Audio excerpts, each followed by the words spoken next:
Hello Snapchat fam, tired of your old display name? Want something fresh, funny, or just way cooler? No worries, I got you. Today, I'll show you how to change your display name on Snapchat in just a few taps. Alright, before we jump in, what exactly is a display name? It's the name people see when they chat with you or search for you. Like your username, this name can be changed anytime. Perfect. If you want to switch things up, first open Snapchat and tap your profile icon in the top left. Tap the setting icon. Find the tab name at the top. Erase your old name and tap in a new one.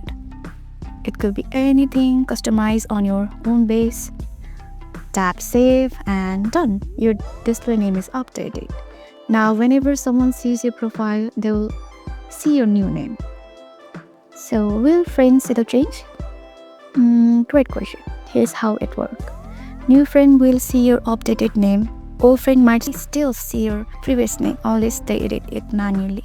So if you're trying to fully reinvent yourself, tell your friend to update your name on their Snapchat. You can even add emojis or cool symbol to keep it fun and memorable so friends recognize you instantly. And that's it. Now you know how to change your display name on Snapchat like a pro. If this helped out, drop a like, hit subscribe, and turn on notification for Snapchat hacks.